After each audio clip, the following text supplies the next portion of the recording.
This is a true crime podcast. It contains adult themes and content and may not be suitable for all listeners. Listener discretion is advised. He said, "You know what this is?" I said, "Yeah, it's a razor blade." He said, "I got you at my mercy, don't you?" And here, they were guards and I was a convict. And that's the way it was. You knew where you were. He says, "I wish you would just learn to behave like ladies." And he said, "If you draw any blood, I'll kill every man in there."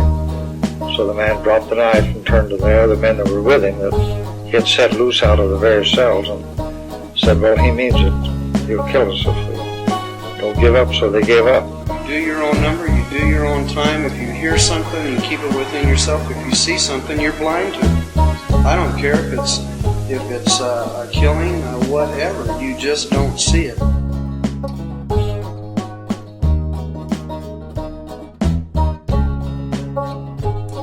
Hello, welcome to the Old Idaho Penitentiary. Thank you for joining us for this very special first live podcast.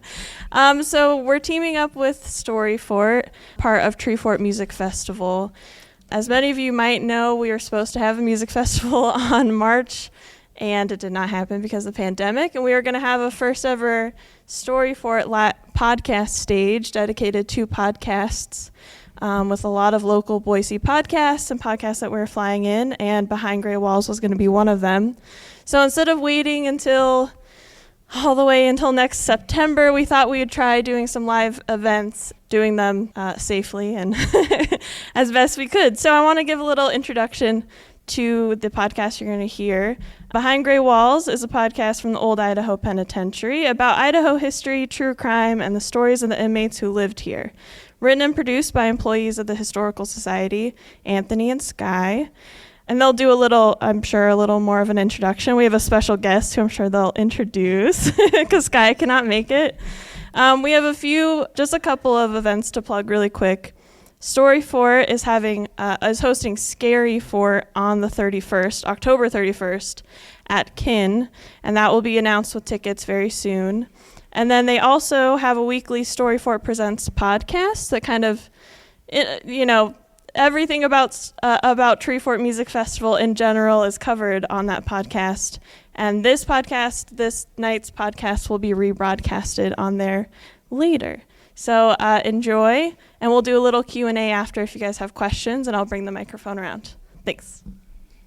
All right. Thanks, Alicia. Thanks, Alicia. Yeah.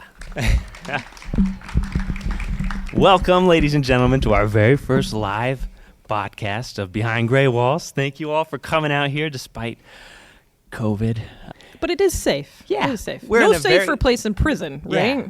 Of course. We're all outdoors. This is great. Thank you. Of course, Sky can't make it today. She is, working on her PhD down in Texas. So I got the next best thing. The longest timer of us all, Amber Beierle. That's right. I'm the, Sky 15 years from now, apparently. I'm the older, less good-looking version. But no, I thank you for letting me do this. And mostly thank you for letting me just say your guys' words and research, because I'm a smart boss, and I actually let you guys do the research for me, so I know it's good. Yeah. What do you do here, Amber? What's your job? What do I do here? Many things, right? No, I'm the Historic Sites Administrator. So, administer this site along with our other sites, which are, of course, in Pierce, Franklin, and Hanson, Idaho. So we do many things here, and I think, this is just one great program of many. Yeah. Well, thank you for letting us do the podcast.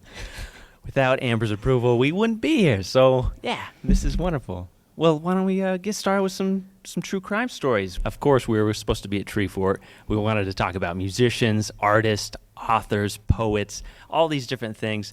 Maybe we'll include some Alefort into this as well tonight. So let's start with our sources. I would have liked to have known that earlier. I could have brought my ale for the ale fort. No, it's not too late. Yeah, no, I'm actually really excited about this one. I learned about Nancy Francis Christopher. Many years ago we were doing escapes, and of course we'll get into some of these stories. But I think if ever there's one that people can connect with, and a bit of a poet herself, or had a way with words. So without further ado, I'll get into Nancy's story here. So, Nancy Francis Christopher, which I should say she actually preferred to go by Francis. I did not know that. Again, I let you guys do the research here. She's born in Cameron, Texas on July 3rd, 1932 to Claude and Jetty. Her parents divorced and her father gained custody of Francis, but she ran away, might be foreshadowing, and returned to her mother's home enough times that her father finally said he finally gave up and let her stay. She lived with her mother and stepfather and got along with them well. At 15, however, she was arrested for vagrancy in Oklahoma City, Oklahoma. So from Texas, makes her way to Oklahoma at 15. That was her first brush with the law. And then a year later, at 16, she got a job, moved out of the house. She married her first husband. Again, she's 16 years old. This would have been about 1950. His name was James William Nichols. And then 2 years later, when she was 18 years old, they did eventually have a son together, but they were divorced within a year of that. So a lot of life early on there for Nancy. She did claim that James was an alcoholic. That was the reason for the divorce, which obviously in those days, those were things that they cited a lot more in the records. A month later, she married Arthur Henry Zanders. She had another son. So we've got two sons here. And I bring that up because it goes along with when we're doing this research. Sometimes it's really hard to determine years. And you're going to hear a little bit about, why that's maybe confusing. Because the second son probably comes sometime in between 1951 and 1954. Okay, so I'm not good at math, but it's going to come to pass here a little bit later. So she divorces Arthur Henry Zanders in 1954. She explained that it was due to him committing bigamy. So, I don't know how she proved that, if he had another marriage or whatnot. Obviously, we had some here that were in for bigamy as well. In May 1955, she married J.D. Christopher, hence how she had her last name at the time. By the time she did arrive at the Idaho State Penitentiary, this would be 3 years after that, so 1958, she was separated from J.D. She said this was due to her 10th grade education and his lack of education as well. Later in the questionnaire, I find this really interesting. I think it's probably one of the more telling things about Frances. Her father explained that, she had this kind of life of crime because she seems to want to do something, to keep on the move, and is never satisfied unless she is doing so. I feel the same way. Right. Well, and think about the time that Nancy is this type of person. The 1950s, a woman that's wanting to be on the go and independent and just moving. That was not common, and of course, culturally and societally not really accepted. So, she's already off on a bad path as far as by those standards, by the standards of the time. Like housewife that she's expected to be, like she's a little tumbleweed. Yeah. Right. That's what we find with a lot of these women is they're not meeting the cultural norms of the time. And had they been in a different time, would the crime be necessary? That's sort of, a question I often ask, obviously. She forges a path, committing crimes ranging from the vagrancy in Texas, California, Oregon, to assault. She swindled checks and forgery in Nevada, California, and Texas. Now, this is where it gets a little confusing. The reports say that Nancy was with her own 14-month-old child, but we've really only found evidence that there were two sons that she had. Right. So this is 1958, and so she shouldn't have a 14-month-old child.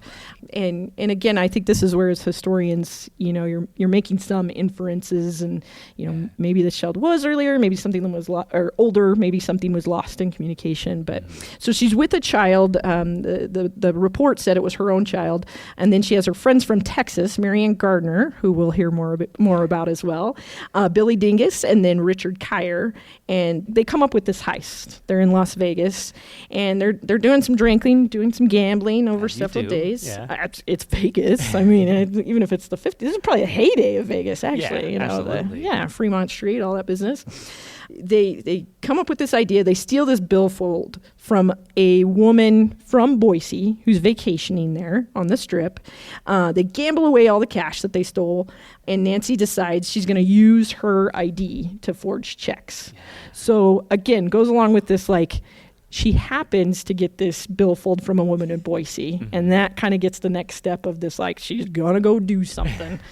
So, again, what happened in Vegas didn't stay in Vegas. She crosses the border into Idaho, and with these other folks, they continue forging. They defrauded stores in Nampa, Caldwell, Payette, Ontario, Nissa. But the spree finally comes to an end, November 15th, 1958, when Frances is busted after cashing a $25 check she signed with the name Mrs. K.E. Farley at a store in Emmett. So they really made their way across southern Idaho here. The clerk thought Nancy and Mary seemed suspicious after they flashed the woman's Boise ID and decided after cashing the check to follow them out the store. So this clerk's on to him. I wonder if she had a thick, like, Texas accent. Or if this, she was, find out she's a bit of a larger gal. She's about 5'9", 195 pounds. And if this woman just, she had to flash it really quick because she didn't look a thing like this person. This is quite often why criminals get caught, right? Yes. They're not, don't always do the best and brightest things. Don't think it through. Yeah. So he sees them get into this car. He sees it has Texas plates, and there's two men in the vehicle. Obviously, he's thinking something isn't right, and he alerts the police. Ada County officers spotted the vehicle heading towards Boise, again from Emmett, and he pulls them over, and they were held until the Jim County police could arrive and lock them up. And this is where, again, they talk about the child being taken away, and her child being taken away to the hospital. And the newspaper said, basically, they were treating the child for malnutrition. And you have to think, if they're on this country trek with this little child, probably not getting milk every day, probably not getting all the nutrients, but clearly she's got him and taking him around everywhere. I'm a mom. I'm a mom that doesn't adventure that much, but I always. I hope not. No, not that way. Well, not that way at least. Nancy was in jail for a short time before she actually had to go to the hospital herself. So her appendix, she has an appendix operation. Jeez. So this is all, this happens November 15th, 1958. So she gets back from the hospital. They both plead guilty. It also shows you how quickly justice occurred in those days, because they're here at the penitentiary within 10 days. So they arrived November 25th, 1958. When she did arrive, she did admit that she had cashed the checks, and she says, I cannot remember the particulars of these checks, but they totaled about $117. I was the only one who wrote all the checks and cashed them. The others were just along with me. We were all sober. I don't think I believed that last part all the time. I'm not gonna lie, and I think they got in a little more trouble if they admitted they were drinking when they did these things. So she comes. It's November 25th, 1958, and that brings the total in the women's ward to 11. And of course, we know it's pretty crammed in there. Yeah. The 11 is a tight squeeze. Yeah, there are 7 cells in there, and with bunk beds, so. There are a lot of double cells in there. Those are tiny, cramped cells. If you haven't seen it, check it out before you go tonight. Yeah. Right. So this is where we first learn, all those particulars about Frances. Again, you'll hear me say Frances and Nancy because we kind of have the formal names. So she's 26 years old. She's from Cameron, Texas. She's got blue eyes, blonde hair. Again, a bigger gal. She's 5'9", 195 pounds. She's vaccinated. She doesn't have any tattoos. Says she drank occasionally, smoked. Didn't gamble or do drugs. Okay, wasn't she in Vegas? Wait a minute, let's go back a little bit. Right, a member of the Baptist Church. I don't think they approve of that. Not quite sure. We'll do the research on that later. She did say she quit school in the 10th grade, and her occupation was listed as waitress and housewife, not forger. She didn't list that as she didn't list that. But I always love these things because it says like teeth fair. What did that? I mean, I don't know what did that mean back then. She's got moles, she's got small scars across her nose, and then a distinguishing C-shaped scar on the palm of her left hand. So, the many adventures of Frances. She was out doing something, right? Well, and this is where it gets interesting with those letters that we can see quite often in their files. Her husband, her estranged husband, obviously she left him in Texas to go out gallivanting with some friends. He With writes two a other letter. men. Right. What? Yeah. She's 26. She needs to do something. Yeah, maybe. So, okay. right. So he writes this letter. His mom, so her mother-in-law, writes a letter to the prison board requesting her release because she needs to come take care of these two young children. Whoa. So again, goes back to those expectation of roles, and I'm sure, that maybe the elderly mother's like, I don't want to take care of these small kids. He's thinking that's not his job or duty to do that, but at least it looks like support for her. So, I mean, this is, she was there November 25th, so almost right away they're writing these letters. In this time, she's pretty well behaved. Seems like she's a good candidate for early parole. However, December 28th, 1958, so this is a month and 3 days, right? Things would change. The direction and trajectory would change. Now, typically, the front door of the women's ward was locked at 4 p.m., and they called it a bull lock. And the women, however, they weren't required, so they're locked in the ward, but they don't have to be locked into their cells until 10:30 at night. So it's about shortly before 9 p.m. on the 28th, there's an alarm bell, because obviously they had a system in which they could pull that alarm if there's an emergency, one of the women are in trouble, anything like that. And so it alerts the turnkey guard, which is just right up here in the administration building that you all came through. And the guards rush over to the women's ward. They hear this commotion. When they entered the outer gate, they come in that way. That's still locked. They come in there, and then they notice there's tables and boxes and chairs and this short ladder that they used to get over the north wall. So that's going to be the one that's closest to the foothills. The front door was open, and one woman was out of her cell. She's the one that actually sounds the alarm. 7 others were locked up. So what happens is Frances and her original partner in crime, so Mary Ann Gardner is here as well, who's on that first voyage in Nevada, as well as Virginia Pugmire, separate crime, all that, just a friend. Yeah. They met while they were here. All in for forgery. Right. Yeah, exactly. So they're the ones that climbed over the wall at about 7:30 is what the women say. Before they left, they'd overturned tables, chairs, broke several dishes. They threatened all these other women, told them not to alert the guards. They lock all the other women in their cells, except for the one who it just wouldn't clasp. Yeah. So they had put wire around it to shut it. So what she had done in that time is tried to unwind it, and it took her that long till 9 p.m. to actually alert the guards. So so she's trying. That woman's doing as best she can. She gets this wire off. They broke the lock off the front door with an iron pipe, and then they had piled up all those tables and then the barrel next to the prison wall, and that's how they climbed over. So it's some determination there to get out. But I look at that, and it always baffles me, because people say, well, how did they escape from there? Because it's not quite like the wall here where it bumps out a little bit more. It's a little smoother. So grit and determination, I think, is the answer. So the same day here, it's December 28th, at about 11 p.m., the owner of the Desert Inn on U.S. Highway 30, which of course is going, east and south. So it's about southeast. You're heading down into Nevada. I think the turnoff there is from I-84 is like Bliss, where you go down 30. This owner says, okay, I saw 3 women. They stopped at my restaurant. One got out of this 1952 Chevrolet sedan and walked inside, looked around, and then hopped back in the car. But a cab driver reported picking up a trio of women and dropping them off in the eastern outskirts of Boise, and reportedly around Mountain Home. Okay. So it's like, kind of on the way there, but sort of like maybe they had split up at some point. Yeah. Maybe these are just kind of different reports. And then there was another one that said a trio of women were seen hitchhiking near Pendleton, Oregon. So We're the three heading southeast. We're, West. Yeah, right. west. And basically Warden Clapp, at the time, Warden Lewis Clapp, he's saying, there's still a lot of mystery connected with this thing. That's his direct quote. And obviously probably a little bit of both. Yeah. It sounds like the women had separated.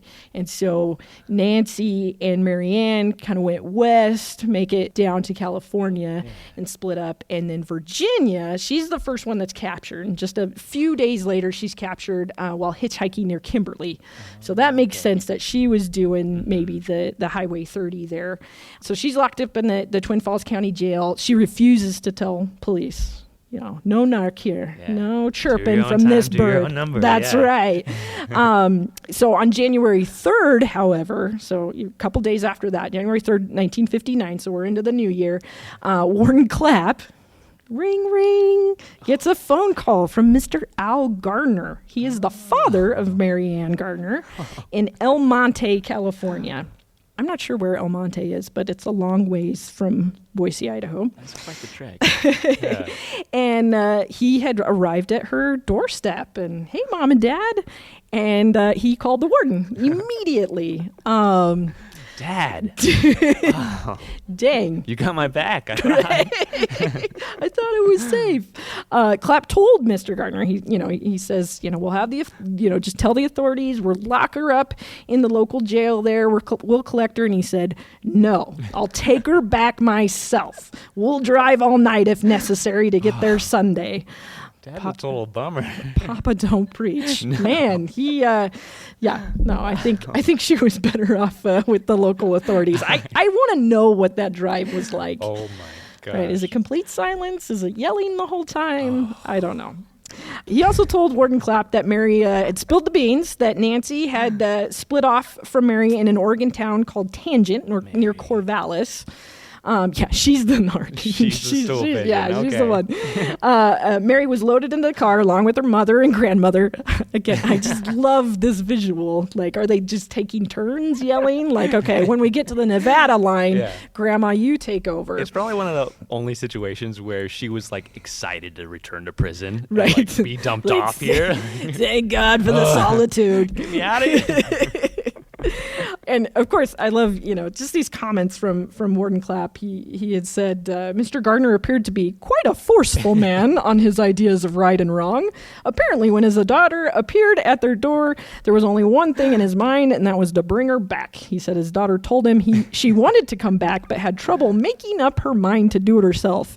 Sure, Mary Ann. Like, I needed you to help me. I like that a prison warden is saying that about this dad. Right, like dude, this guy's got right and wrong, on the brain. Come on.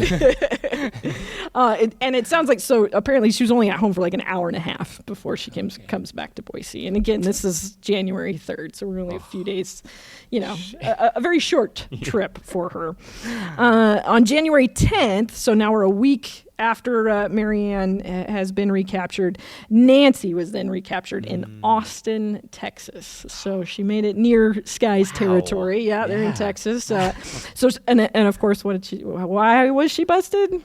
Passing a bad check. And she was awaiting trial in Texas. And she said, oh, by the way, I escaped from the Idaho State Penitentiary. And of course, they send a telegram to Warden Clapp, and he sends down a guard.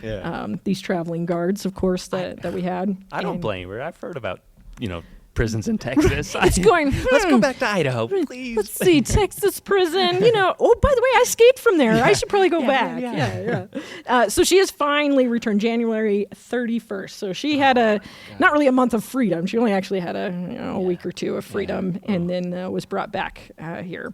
All three women were actually charged with escape, because we know they actually, charged people with escape after that law was passed. Nancy's handed a 2.5-year additional sentence following her forgery sentence. And so they actually, once she completes her original sentence on October 25th, 1960, she's given a new number. So now she's technically a new inmate, and she begins her second stint for escape. the great thing about Nancy Francis is that we have great records in the clock, which thankfully the Idaho State Archives has, I believe, all of the editions, all the known editions of the clock that we have. And the clock is a prison newspaper. And during Nancy's time, they actually create this section for women. Yeah. And so we hear her voice a lot, which is great because we don't always get that unique voice.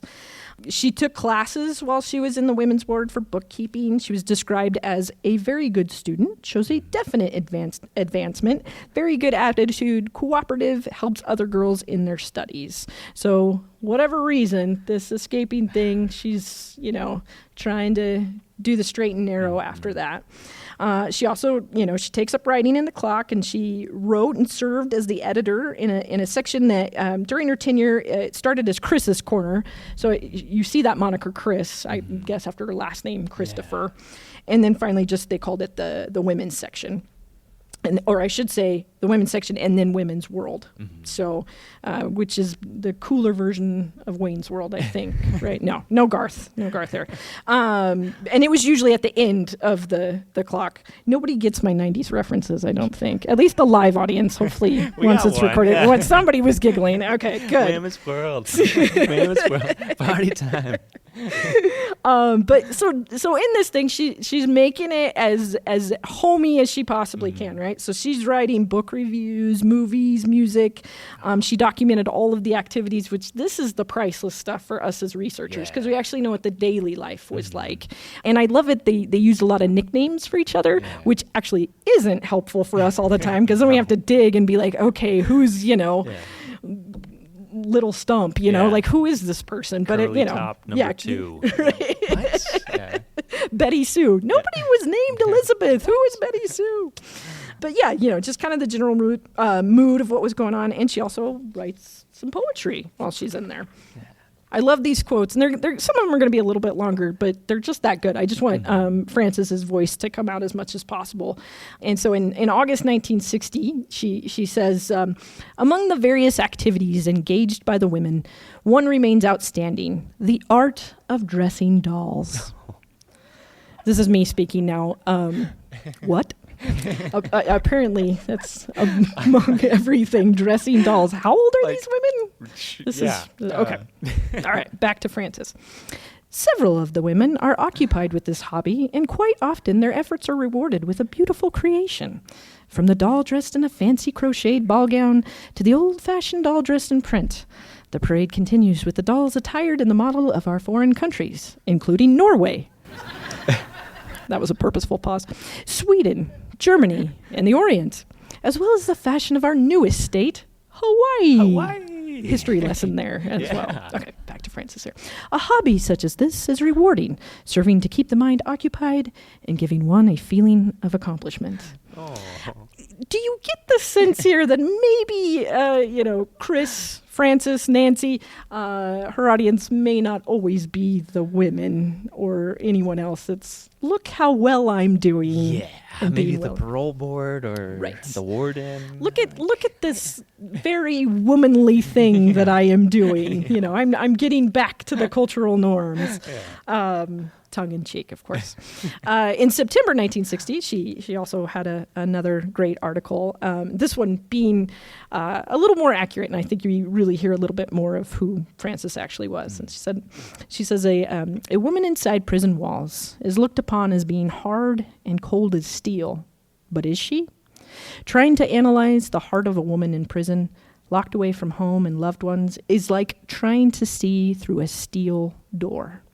Because of past and present hurt, she locks her heart against further hurt. Many things make up the heart of a woman, and when they are drained away one by one, it leaves an empty spot that can never be repaired or replaced. Maybe it is a letter from her husband saying he no longer wants or needs her. Perhaps it's a letter from a child care agency saying, "We are now in complete custody of your children, and you can never have hope to regain them. You are an unfit mother," etc. Maybe it's the death of a loved one that she cannot see for the last time. It is an awful thing to hear a woman cry over a baby she will never see again, or hear her rip her soul apart for a love that has stripped her of everything she was living for while waiting. She has to live with the knowledge every day that if it weren't for that one mistake, she would now be caring for those loved ones. And when this realization finally comes, she finds it is already too late, for she has thrown everything to the winds. Then the soul, searing sobs come to tear her apart. The heart and soul cry out in one tormented cry. It seems to say, just give me one more little chance in life. Just one more chance to prove that I can be a wife and a mother. Let me be a daughter or a sister you can be proud of. Please, please, please. Then the answer comes. No. You don't have to be told the sister is ashamed to be seen with you. The husband cannot find it in his heart to give you that chance, and the agency sees you only as a woman that has lost her right to be a mother. Then the heart begins to steel itself, and then the heartaches come. It is like a giant hammer beating upon a molten mass, and at last all that is remaining is a thing forged in a steel heart. It is no longer a thing that can produce beauty through love, but a beating mass of bitterness. Bitterness for all the circumstances that have stripped her of everything a woman holds dear to her heart. All she lives for now is the hope of a new life and the hope that she can forget those cherished things that was once all she wanted in life. And if the people that had helped cause this hurt could see her now, see the misery written in her face, and know the pain in her heart, they could believe her when she says, "Never again will I trade my life of a loved and cared for wife to a woman of the wild side of life." That's intense. Right. And I think, I think when I read that, certainly, obviously, speaking a little bit to an audience there, but I hear a lot of her heart and soul. I don't think it's a stretch to say all those things that she lists, the letter from the husband, the agency, that those things happened to her. Yeah, these are things that were taken away from her. She's not speaking theoretically of what she's hearing. And that's like reflective to today, like right. These same feelings are, Right. I mean, wow. and we hear some of those conversations from the women just down at the correctional facility Just down the road here from us that here. just, Yeah. want that extra chance that they're, sometimes are provided, sometimes are not. But Nancy, Frances, Chris, I love she's got many names. She's granted her final discharge on April 25th, 1961. And her last editorial in the Clock ended with a heartfelt thank you and an au revoir. And she does write, and again, I love having their own voices here. So she says, "This being my last issue, I would like to take a little space to thank all the good people who help me write this column every month. Without the help of everyone, I'm afraid I would have been a miserable flop at writing. So I wish to thank the Clock staff for their assistance, and I wish our magazine and my successors the very best of luck. Old Laughing Heart Chris." And of course, the editor printed this just below. It said, "From the Clock staff, you're welcome, Chris. The pleasure of working with you has been all ours. Walk lucky." Oh. I love that. That's my new moniker. Walk lucky. lucky. Yeah. Just if you had a lot of hard things happen, walk lucky. So she leaves prison April 25th, 1961. This women's section of the Clock kind of bounced around between several other women after that, and but it never really quite had that sincerity, that voice of Chris again after that. And I think we've seen that in some of that writing. She did remain out of trouble. She had a brief run-in with the law in 1970, but mostly because of her prior conviction, she had a firearm, and that's, of course, illegal. That was Wichita, Kansas. And then really after that, after 1970, all we know is that she died at a relatively young age, 62, on March 2nd, 1995 in Harris County, Texas. So that's Nancy Christopher, or Nancy Frances Christopher / Chris. Wow. That's a really revealing story. Right, Yeah. right. I mean, from, just kind of living life on the wild side to really having the world at her fingertips, but also just so far away, not being able in the time she was in to sort of live that wild side, and then having all those regrets of, that's a too common tale, obviously, from here. This might be the most shameless segue, but there are wonderful stories just like Francis's in our book, Numbered. We put this great thing together, which Sky did all the preliminary research, put all these biographies together of our 216 women. Right, yeah. And we put this great collection of stories together and just beautifully designed. So we had great designers. I served as a co-editor. You did a ton of research. Everybody on staff did something with this book. So much and work, then great local authors that contributed to the articles. So again, shameless plug out of the way for our Numbered book. But it reveals so much of these stories that we just don't know that much about. Absolutely. Yeah. All right. Well, great work, Amber. I know. Nice. It's a tough act to follow, but I have a feeling you've got something good. In 2021, the Idaho State Historical Society is celebrating 140 years of service to Idahoans as the trusted source in protecting Idaho's historical places and artifacts and sharing its stories. The Old Idaho Penitentiary became part of the Idaho State Historical Society in 1975. As a part of the commemoration, the Old Idaho Penitentiary is committed to bringing you 140 unique stories about the people who worked, lived, and served time at the site through this podcast and the events and programs scheduled throughout the year. The Capturing 140 storytelling program offers a unique glimpse at lives filled with hope and despair and the enduring triumphs and tragedies at Idaho's only penitentiary from 1872 to 1973. Stay tuned.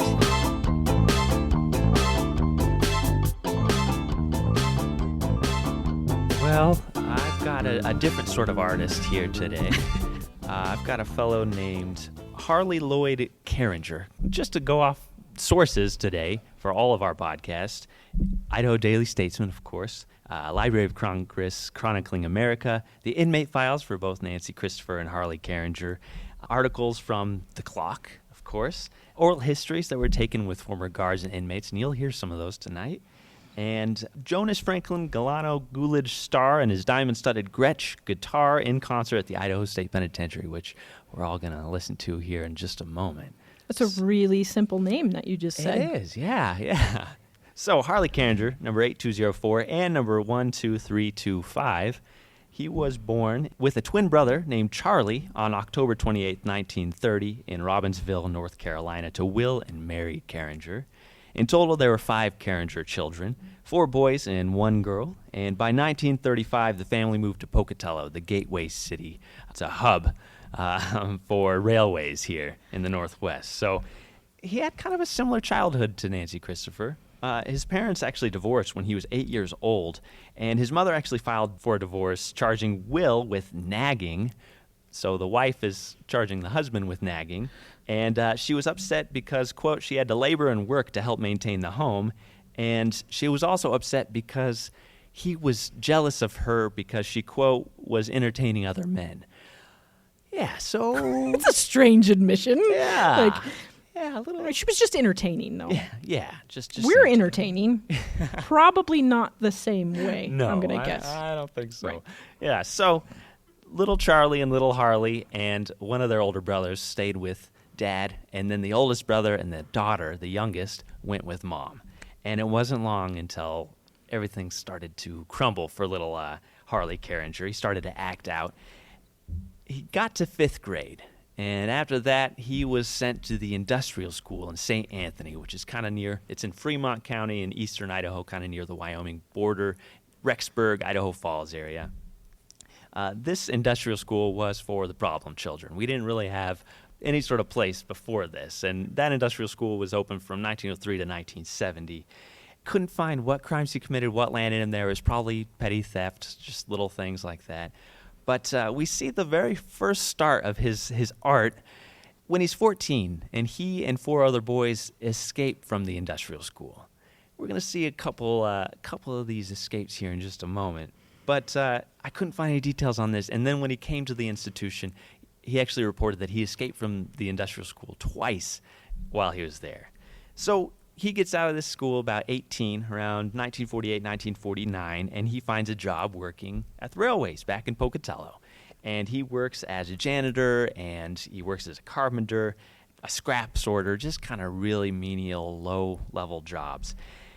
He gets into his first little scrap of trouble by being, quote, checked at speeds up to 40 miles an hour. And he gets fined $15. Any idea of how much $15 in 1950, how much that would be today, Amber?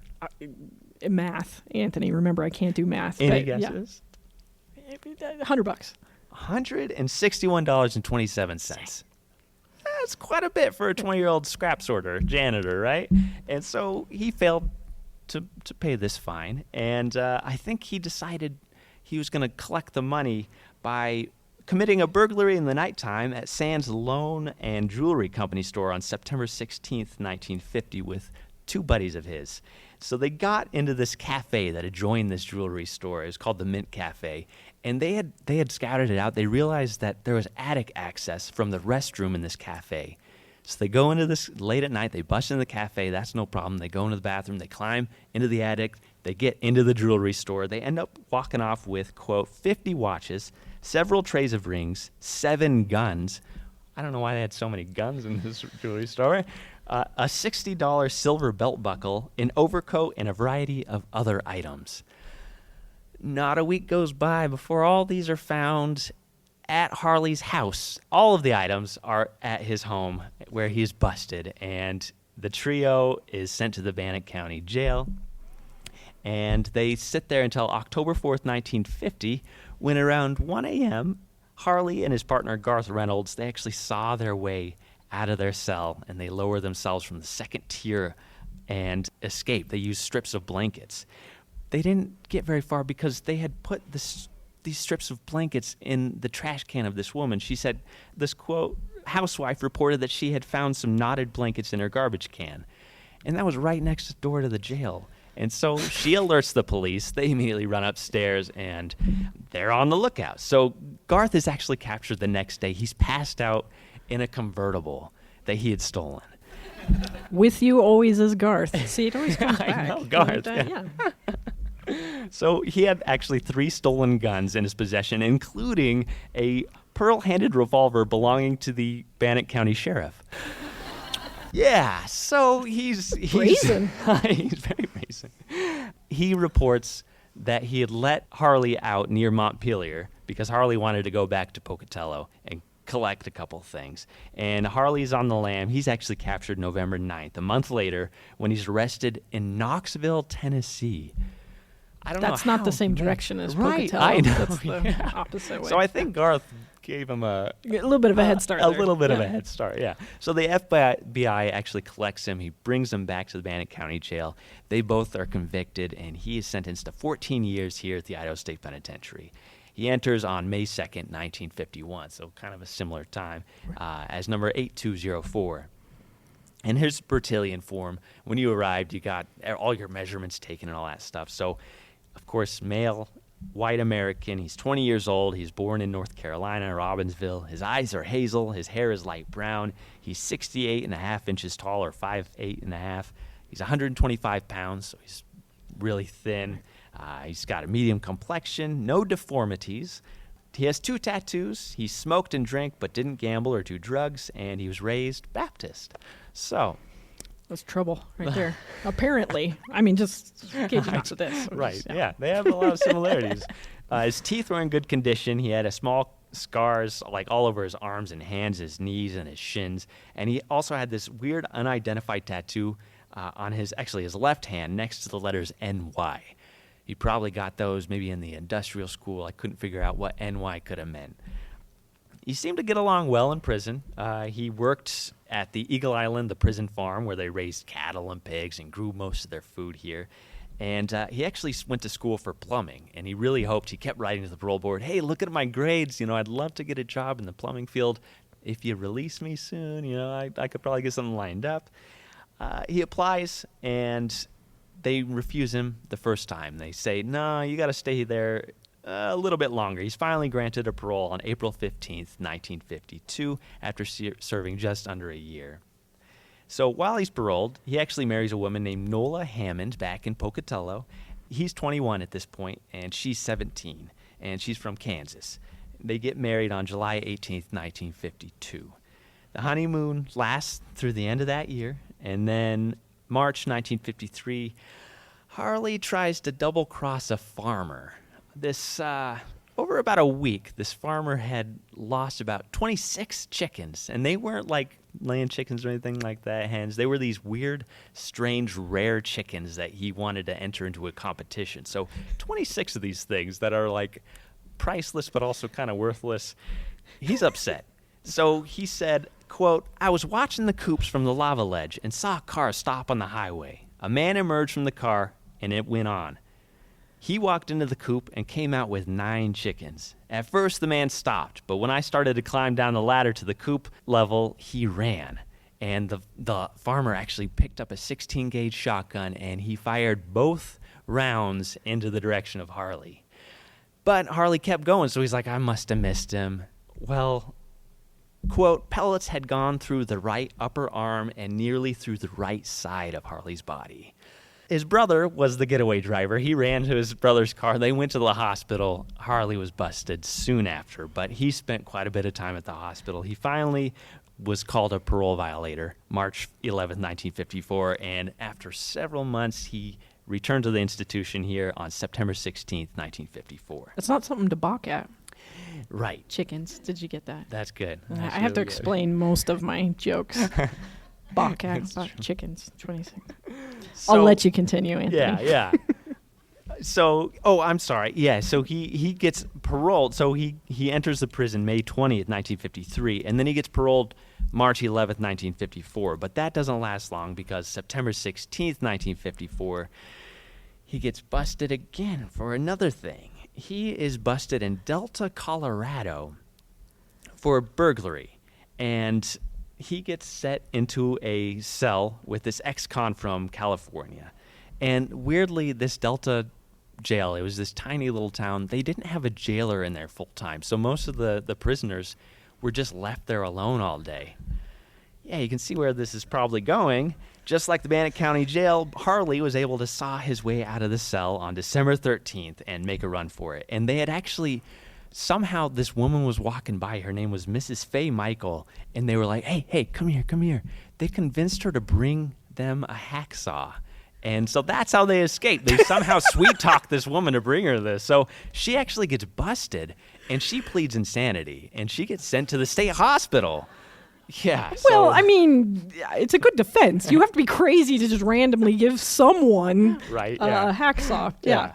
So in Pocatello, they print these 2 escapees mugshots, and not long after, within 2 days after these mugshots were printed in the newspaper, a resident tips off that these jailbirds were with a parolee, the known other criminal from Pocatello named Stanton Castile. They were just, parading through Pocatello. So they find Castile, they contact his parole officer, and the parole officer's like, I just told Castile he could go to Preston, Idaho, where his mom has a little farm.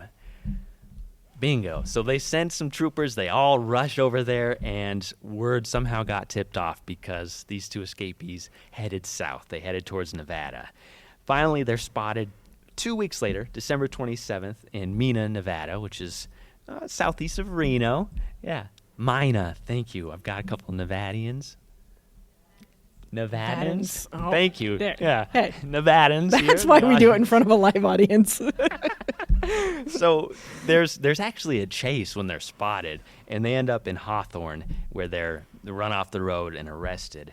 They actually had 3 other occupants in the car, a 17-year-old boy and 2 girls aged 14 and 15, and all are arrested. Yeah. So they're actually charged with aiding and abetting a jailbreak, which... Oof. The juveniles The are? juveniles Oh, okay. are. Yeah. So they are in this Nevada jail just for a little while, and then they actually get sent back up to Delta, Colorado, back to this jail that they had just escaped from. But don't worry, they welded a big plate of metal over that old hole, and they put Harley back in that same cell. And just to make sure he couldn't get out, they put a 50-pound ball and chain on his ankle. And a sign that said, do not give hacksaws. Yes. I bet Yeah, that helps. Yeah. So they're like, okay, we don't need to man this jail. They leave. Monday, January 31st, 1955, the sheriff goes to the jail to take Harley to the courthouse for his trial, and he's missing along with his cellmate. Weird. So he and his cellmate, they actually used the ball and chain, the 50-pound ball and chain. They smashed it against that steel plate, busted it out, and then they used this heavy steel plate and mashed that against the chain against his ankle and busted that. And so he's out. They climb out. They walk out the front door. They actually steal this 47 Ford truck, and they head south. And it breaks down in Farmington, New Mexico. So where do you go? They go to a car lot. And they're like, hey, will you demonstrate this 1950 convertible? And this guy, Edgar Parrott's like, oh, yeah, come on, boys. Yeah, let's get in the car. I'll drive you around. They take him hostage. They tie him up. They actually go across the border into Arizona. They drop him off there in this little town, and he tells the police, and this radio broadcast goes over. And these two officers are listening to this radio broadcast, and they're like, oh, that's funny. It's late at night. They see this car coming. It's a convertible. They're like, oh, it's them. And they're going about 20 miles an hour. They flip on their lights, and Harley, surprisingly, just pulls over the side of the car. And no issues. They got their guns drawn, but there's no shootout, nothing. They get arrested. They get put back in the car. When they searched the car, there were 7 rifles, several pistols, some of them loaded, and knives in this car. So that could have been a messy ordeal right there. It is revealing, though, right? That he doesn't, obviously it's a little violent to, take someone hostage, but, it goes back to Nancy and the chase, the thrill of what he's doing more so than, trying to hurt people, violently hurt people, probably financially hurt a lot of people. But, yes, absolutely. Kind of to recap, between 1950 and 1955, he's escaped from jail 3 times, twice from the same cell, and he's making a name for himself. And once you know, Time magazine gets wind of this and writes this article in their February 28th edition of the magazine. And it says, quote, in Delta, Colorado, a month after he sawed a hole in his cell door and escaped from the county jail, Carringer was recaptured and put in the same cell, used the 50-pound ball chained to his leg to knock off the new steel plate welded to the door, used the plate to break the heavy chains, and escaped again by the same route. So he's making a name for himself nationally with this. Colorado is making a name for themselves in this one. Delta, everybody Delta wants to get busted in Delta now. So they're actually charged with a federal crime. It was called the Dyer Act, or the National Motor Vehicle Theft Act, which made it illegal to transport stolen vehicles across state lines. And so they actually get busted and sentenced to 2 terms of 5 years each to run concurrently in the federal penitentiary at Leavenworth, Kansas. So he ends up spending 11 and a half years in a federal penitentiary. His wife divorces him on December 16th, 1955, listing extreme mental cruelty as her reasoning. And Idaho authorities write 3 years later, they were like kind of interested. Yeah, we want him back here to spend the rest of his time. He busted his parole. But then they decide, nah, we don't want him after you're done with him. We don't want him in here. He'll hopefully be good after that, after 11 years there, hopefully. He gets out, and he returns to Pocatello, and he seemed to be good for about a year and a half. And then the summer of 1967, he goes to a bar in Lava Hot Springs and decides to rob it. Burglary in the nighttime, once again. But he's caught in the act. And so he is sent to the jail. And while he's in the jail, he's actually celled with this guy named Ronald Van Loven, who is in for destruction of an airplane. That's got to be the only person who is in our penitentiary here for that. That's great. Okay. So on July 30th, 1967, Robert was drinking, and he decided, I can fly a plane. And he jumped I have had similar thoughts at Aylfort. So he actually commandeers a plane, and he swoops above the town of Downey, Idaho, until he crashes into the earth, and he's busted, and he's brought in. So he's kind of a daredevil, but this is his first time ever being in trouble. And Harley, this guy's been in this prison. He's been in a federal penitentiary. He's a hard criminal. Yeah. Most of his life he's been in institutions. He talks little Robert into making bail. Robert's bail is $3,000. His bond is $3,500. Harley's is $25,000 in 1967. So they paid their bonds, and now they have to pay their bonds. So they go nearby to this guy. His name's Reed Iverson. He owns his own little market called Iverson's Market and Service Station. And Reed is outside. He's having a cigarette, and it's at night. He turns around to go back inside, and wouldn't you know, Harley and Robert jump him. They hog tie him. They tie him to his bed. They break into his safe, and they steal $700 to $800. So not the thousands that they were hoping for. They were actually pretty well known in the town for their crimes. I imagine so. Yeah. So once they found this Reed, the next morning, he says, yeah, it's that Harley and that Robert guy.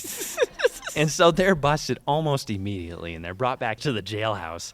And Harley, he actually initially pled not guilty to that lava hot springs thing, but now he's looking at, holding a hostage, assault, another major robbery. So he's like, you know what, I'm going to plead guilty to burglary in the nighttime, and he gets convicted and sent here. Surprisingly, Robert gets a year in jail and then 4 more years on probation because he was a first-timer. So Harley enters the institution again on November 13th, 1967, with a 15-year sentence and a new number, 12325. And while he was here in the 50s, he actually helped with the construction of maximum security. So if any of you went over there, saw the gallows and all that stuff, he actually helped with that construction. Mm-hmm. So authorities here were like, yeah, he's pretty good at plumbing. He knows construction. He knows how to finish cement. Let's send him out to the new joint. Let's send him out 16 miles into the desert where there are no walls or fences or anything like that. And we'll let him... What could go wrong? Yeah, he's a hard worker. He'll go help build that up. And, of course, what couldn't go wrong, he escapes on August 7th, 1968. He just walks off into the desert sometime between 1:10 a.m. and 2:50 a.m. And so 2:50 a.m., they're like, Harley's gone. They start searching for him. They actually sent a helicopter up as soon as the sun came out the next morning to search and scour the desert. No Harley. So they think, well, maybe he had a ride. Maybe he stole a car. Nobody's reported a stolen car. Well, he turns up not long after. Back in Lava Hot Springs, he decides to rob this place called the Wagon Wheel Lounge late at night. And the marshal... his name is Jerry Hobson. He catches him in the act. Well, Harley had actually stopped in Twin Falls and stolen a car and a rifle. And so when the marshal approaches Harley pulls his rifle out, sticks it in the marshal's face. Marshal's backing up, and Harley says, turn around, and he starts marching him away. Well, somebody had actually heard it and ran out of the darkness and tackled Harley. Harley somehow finagled his way and beamed the guy in the head, but that gave the marshal enough time to turn around and tackle Harley, throw him to the ground, pull his gun away, and arrest him. So he gets brought back, and now he's being charged with an additional 7 felonies. 2 counts of kidnapping, 2 counts of assault with a deadly weapon, 1 count of aggravated assault and battery, and 1 count of resisting an officer, and then, of course, the last one, persistent violation of the law. Yeah.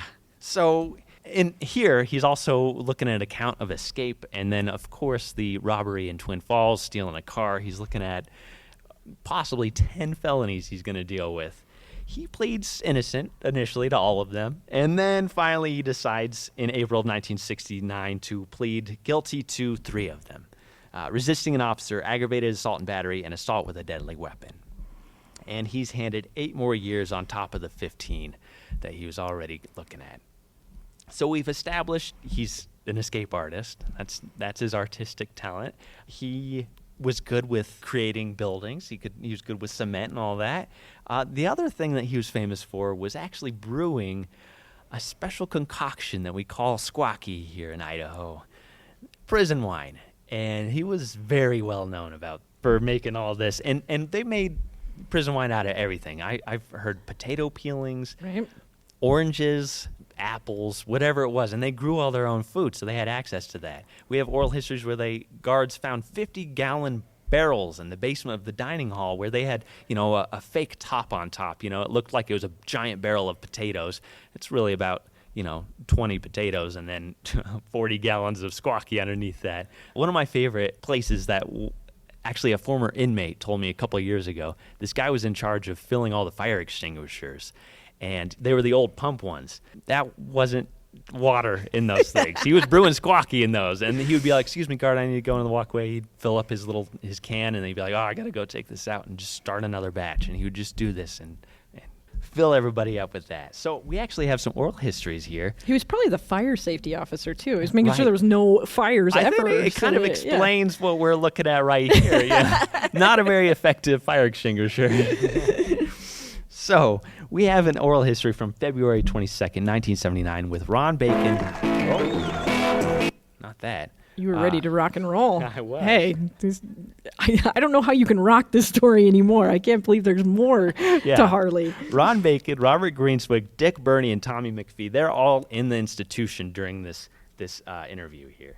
Technology. Yeah, they made a lot of squawking. They made a lot of squawking. Right here was your butcher shop. They made a lot of squawking. So the butcher shop was Right first underneath, yeah. Right. and then they turned the butcher shop into an electrical shop. Yeah. And then the spud cellar was there all the time? Yeah, on this side. Set aside. Yeah, it's quite always been spud cellar. Squawky, what's that? I hear you, Pappy. Now, was squawky always tomato, or was it other stuff? Oh, no, you make it out of anything. All you needed was the yeast and sugar, and you could use anything. I never learned that. I know you didn't. They said Harley? Was it Harley Carringer? Harley, yeah. He was one of the masters of it. Yeah. Anybody get his recipe? I'm sure he passed it on. Now, was Pruno anything different than squawky, or is that just a different name? Just different Just names. jargon. Just Yeah, prisons. that's all Some it is. prisons here is squawky. Other prisons you go to, they'll call it Pruno. It's almost all prisons have A jargon for it. We actually have an oral history that was taken with Harley Carringer on April 9th, 1982, and he's serving life sentence essentially at the institution at this point. So I'm going to let you actually listen to him talk about it. There wasn't really too much work. Most time we spent making homemade wine, which I like. In them days I was classified as one of the best making wine because I was always in the hole for it. So he said, I was always in the hole for it. So here you're going to hear how many times. I couldn't tell you, God, that's been years ago. I couldn't tell you the date I went in there. I don't have any idea. Can you tell me why you put you there? Who authorized it? Tally put me in there for making wine. 3 or 4 times. You did. For making wine. That's about all anybody done. Like I told you. He spent a lot of time in Siberia. His first 4 times for squawky. And actually, that reminds me. Uh-oh. I do love this idea of Captain Tally, who is this, oh goodness. All the interesting places that squawky can be hidden. Oh goodness. I've got a good little bag. I haven't burped it yet today. Amber, would you do the honors? Oh, absolutely. This is a privilege. Let's see if we can get this on I'll let audio everybody here. smell it if you'd like after Woo! the show here. Or you can just take my nose for it. Woo! This is only about 10 days, This but is, get all that air out of there. yeah, thank you. Probably heard the burp on the microphone there. So, that I is mean, pungent. yeah, It yeah. stings the nostrils. Like I said, you can get it from 2% alcohol content up to 14%. So these guys were having a good time out here with some of this squawky. Yeah, make sure that's sealed. I don't want any of that spilling on me. I had my first squawky here, actually. It was brewed at Table Rock. If anybody Yeah. knows the old Table Rock brew pub. A little bit more filtered than this. But I'll filter. I've got a sock. I'll filter it. Don't worry. sock, underwear. What else did they have? Their sheets, whatever Sheets, they yeah, could. Yeah, whatever you got. Yeah. Yeah. So, despite all the trouble that Harley found himself in, he got to participate in a field day held at the penitentiary here on Saturday, August 19th, 1972. And some of the events included the first annual Western Field Meet. A Boise State College skydiver actually descended nearly 7,000 feet and landed near 2 Yard. all the prisoners are out watching this. They're having a great time. The North American Indian League, NAIL, they demonstrated all these ceremonial dances. The Table Rock JCs provided a beef barbecue, and trophies were handed out. There's a big trophy ceremony. And then the biggest thing, there was a live concert that was recorded here. And this was with a fella. His name was Frank Starr. His real name is Frank Guledge, but Frank Starr is way cooler. It doesn't roll off the tongue as well as yeah. Frank Starr. Yeah. And he was a rockabilly guy. He was born in 32 Mill Creek, Arkansas, and he was playing during the 50s, like with Elvis and Johnny Cash, that whole Sun Records group. And he actually opened his show in 1955 for Elvis. So, he really wanted to be popular. He really wished to be a big name, and he never quite achieved that. But some of his albums included Live at Wanda's Club, Don't Furl the Flag, and my favorite one, Dirty Songs from the Hills, with a parental advisory. I don't know if I can say the track here. Frank likes eating, I can't say that word on the air here, but I haven't been able to find this album anywhere. But it didn't pass the censors, apparently. Yeah. Let me show kind of an idea of what he sounded like. And you guys will get this is Frank Starr, huh? Frank Starr, 1955. Rockin', a rolling stone, just a rollin', rockin' stone, just a rockin', a rolling stone, just a rollin', rockin' stone, just a rockin', rollin', jumpin' crazy stone. Well, rolling stone together, no moss, they say. Yeah, so you get that kind of Elvis rockabilly thing going on, right? Not quite the most ingenious lyricist. I think I've pitched a similar song before. Yeah, I looked at the lyrics and rock, rolling and rock. Yeah, pretty much. Yeah. So 1972, he decides he's going to join this field day at the prison. He's kind of following in line. Live at Folsom Prison, Johnny Cash album, that's 1968. Stan Quentin's 69, and there are several others. Let's see, Mac Vickery's Live at the Alabama Women's Prison in 1970, B.B. King's Live in Cook County Jail in 1971, Big Mama Thornton Jail in 1975, which was recorded at the Monroe State Prison, Oregon State Reformatory, just to name a few of those, recorded live at prison albums. So, Frank Starr, he's trying to capitalize on this whole thing, and he comes out here. The interesting thing about this whole album is that he actually got the prisoners to sing most of the songs. And a lot of them, I think they rehearsed seconds before they did it. So I won't make you listen to every second, but we'll start with his. And you'll hear the sound engineer crank up the volume. So that's not me. This is If I Had a Hand.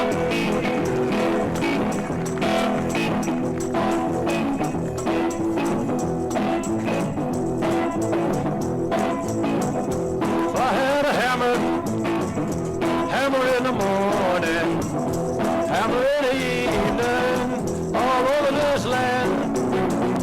Hammer at justice, hammer at freedom, my love queen, all of my brothers, all over this land.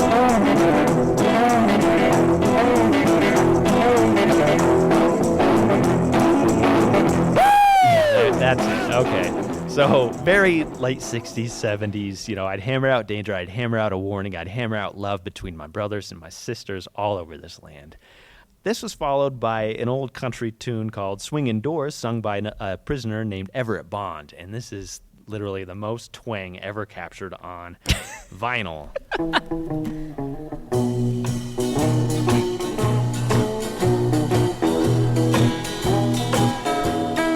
This old smoke-filled bar is something I'm not used to.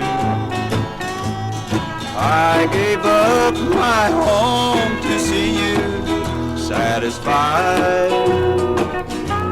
And I've just called to let you know where I'll be living. It's not much, but I feel welcome here inside. That's coming from the heart right there. It is. I wish I could do that. That was followed by Jim Anderson, who sings "I Can't Stop Loving You," and then Ron Cox sings "They'll Never Take Her Love From Me." But I'm just gonna play a little bit. "I Can't Stop Loving You" just because it gets stuck in my head. I really like it. I can't stop loving you. I've made up my mind to live in memory of a lonesome time. And this is followed up with Harley Carringer, and he is the only person who gets this response. Harley Carringer's going to sing Mean Mama Blues for you.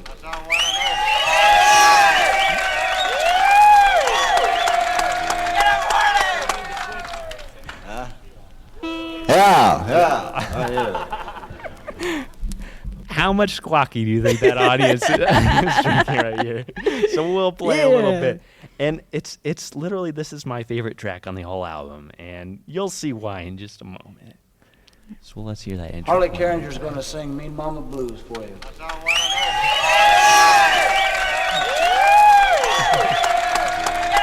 Nobody got that. Yeah. That's me, all right. Yeah.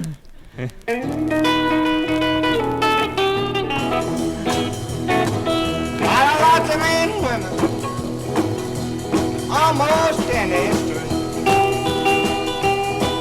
I like to mean women, almost any street. But I got to meet you. Ever walk on the beach.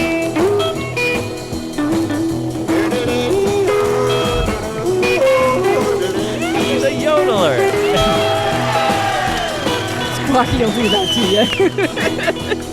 Moonshine.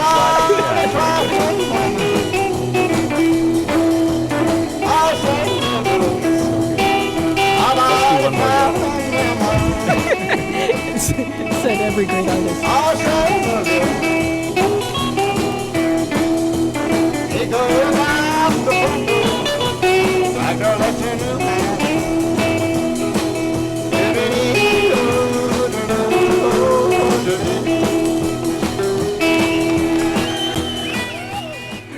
So you gotta just love this respite for these guys, you know. Right. Music is the great escape. Yeah. I was gonna ask, Amber, can you yodel? Absolutely. Normally in the shower, sometimes in my office, but I didn't know you guys heard that. Oh, So. Dang it. So it's the best track on the whole album, in my opinion. And I'm actually going to give 10 lucky people a copy of the album after the show if you're interested. Right on. For your ride back to Reno or whatever, wherever you're going. So that's on the B side. There's finally somebody mentions Frank Starr and thanks him. So this is a fella named Bill Floyd thanking Frank Starr, and he's about to sing "The Great Speckled Bird." Now, are these all originals by Frank Starr, or No, most of these are just old, like just old bluegrass. And, okay. Yeah. I'm not familiar with all of them. I'm Gray Speckled Bird for you now. I'd like to, at this time, express my deep appreciation. I'm sure that all the rest of the entertainment club combined feels the same way, for Frank taking the time to come down all the way from Spokane to give us the opportunity to make this recording. And I believe that we should give him a big round of applause.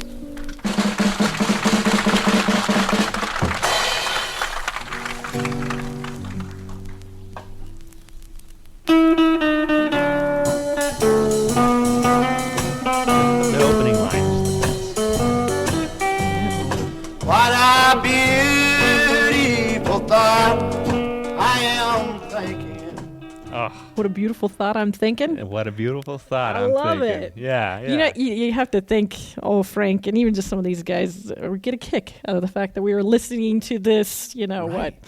50 years later. Yeah, So. this is all recorded right over in the Rose Garden. So it's just, it's amazing. And this weird, gem of an album, the Idaho History Americana. It's so strange. And this is something we kind of found in the depths of the collection, right? Yeah, they're in storage. The museum takes care of those collections and stuff. So. And this fella right here, this is Captain Munch. He was the yard captain here. He actually donated the album to the Historical Society. So when you look at the album, whoever wants a copy, you'll see his name written on it, Captain Munch. It's pretty interesting.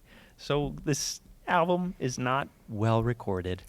It's rough. There are a couple tracks where you can hear the guitars are playing a couple steps off from each other, but it really actually changed Frank. He decided in January of 1973 to actually announce his candidacy for the U.S. Congress.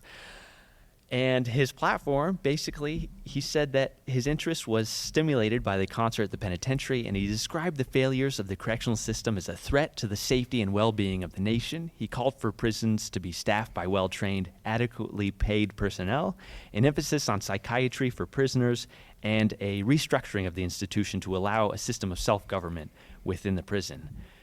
He didn't win. There's no Frank Starr who's in the Congress or anything, but he did help spread the word as this institution closed down in 73 and the new site opened up, and he just made people more aware of the changes in penology. He was also pretty self-aware because he actually ended the album with a classic. You'll get it in 1 second here. It's pretty fast.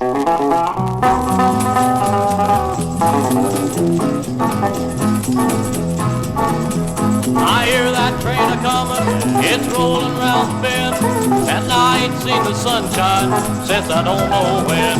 I'm stuck in Folsom Prison. Made it his own. I keep dragging on. Those trains keep on rollin' on down to San Antonio. When I was just a baby, my mama told me, son, said always be a good boy, don't ever play with guns. But I shot a man in Reno just to watch him die. Oh, so good. So, we've heard Harley himself. We've heard other prisoners talk about Harley and hoot and holler for him. Let's hear a guard's perspective on Harley. This is Bill Sanders, and he was recorded on July 3rd, 1992, and he's going to reveal a little bit about Harley, too. Oh, you were telling me about Harley Carringer, and he tried to... Okay, Harley Carringer was an old inmate that, incidentally, today's July the 2nd. Harley just died about 6 or 8 weeks ago out at ISCI. Harley was an alcoholic. Harley was I don't recall what Harley was doing time for, but Harley was probably one of the best squawky makers in the world, and enjoyed his squawky. Well, Harley was digging out of this place, out behind the kitchen, and I believe it was Joe Munch was walking along the dead line, and the tunnel caved in and Joe Munch fell in it. And of course that made the good lieutenant a little grouchy. And if I remember correctly, and I don't remember for sure, but I think Harley was in the tunnel at the time. Better story. And but he was just kind of a real ruddy-faced, skinny little guy that you could look in his eyes and see that Harley would. He was just like a mean little kid, You just had to watch Harley all the time.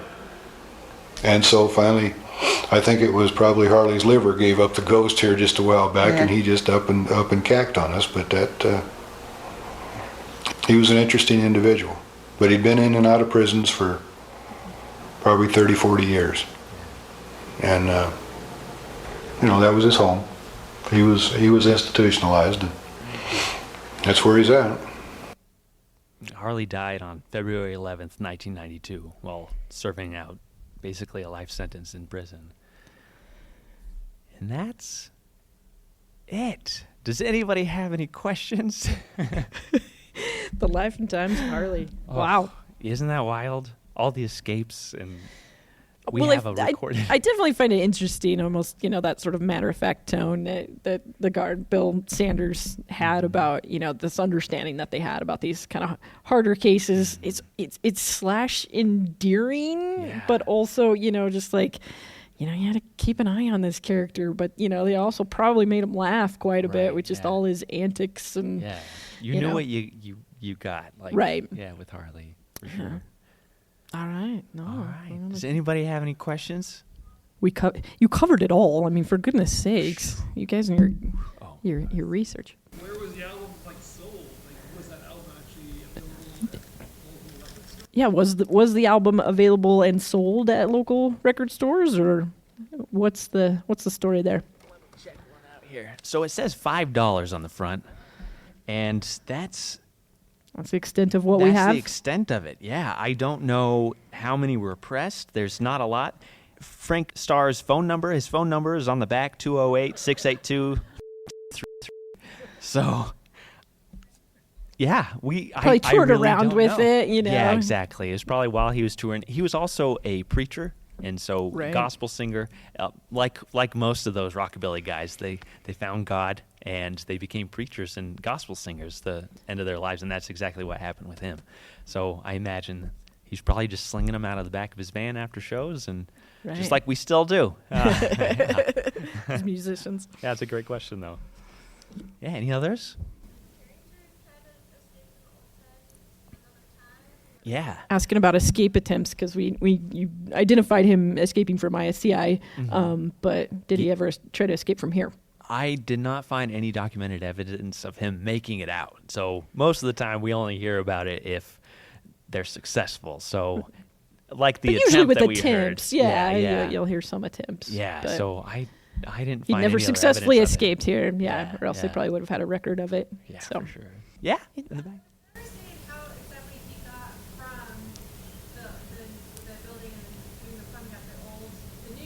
You're trying to figure out how he got from, doing his plumbing out there at the new site to going back home, basically, right? He had made it all the way home back east in Pocatello. I couldn't find any evidence of what happened. I looked and looked. These are hitcher days, though, right? I mean, when that's far more common. Exactly, probably what happened was hitchhike. Yeah. Yeah, that I really wanted to find that out.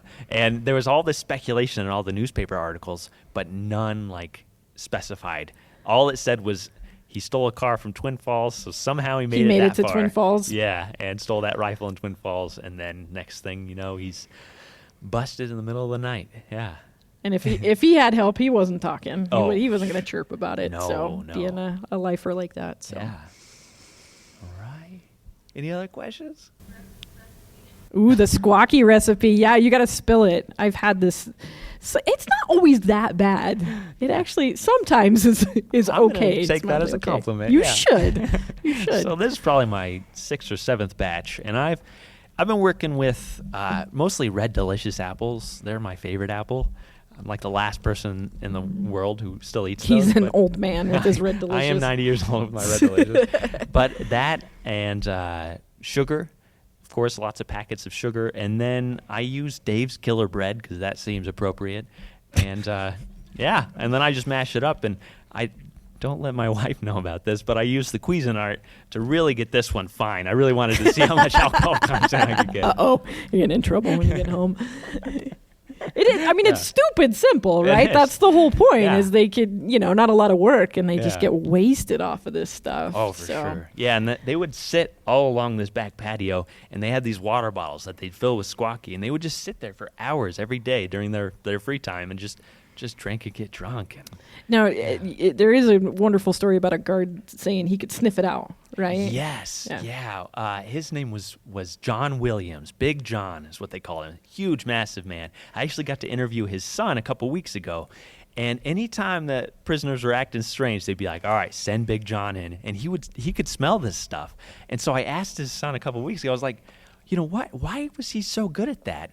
Because he came from a whole line of moonshiners, a whole line of hillbillies and moonshiners. He literally had a nose for it. Yeah, he literally had a nose for it. And I was like blown away by that. Yeah, that explains everything. Yeah, hidden gems. sudden death.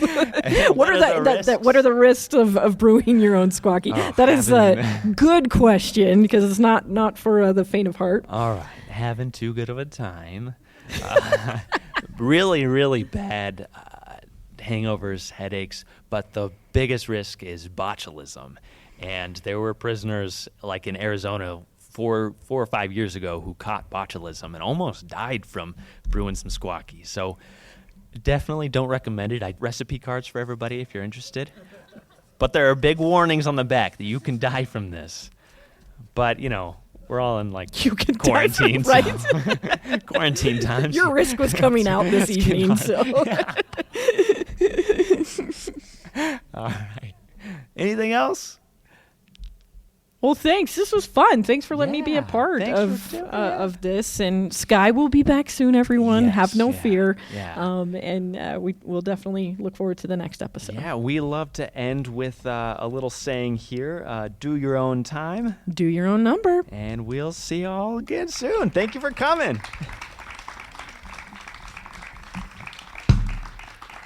There it is.